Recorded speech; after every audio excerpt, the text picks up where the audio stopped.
Hey everyone, welcome back to the channel. Today I'm going to show you how to use a Stan Store for affiliate marketing in 2025. And yes, it actually works.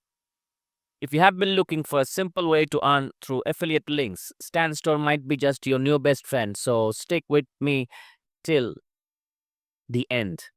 First,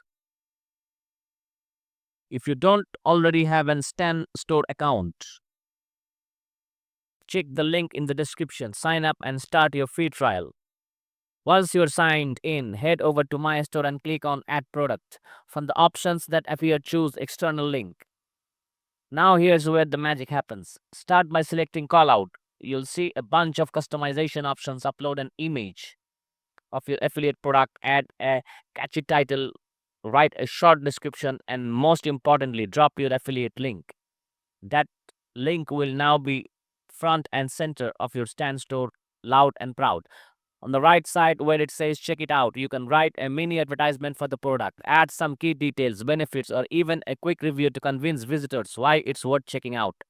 Now just promote your Stan Store link on your social media, YouTube channel, or blog, and let your audience know exactly where to go to grab the product. And that's it. That's how you can use Stan Store to build a passive income stream through affiliate marketing.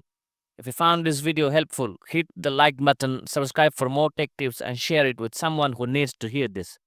Thanks for watching, and I'll see you in the next one. Take care.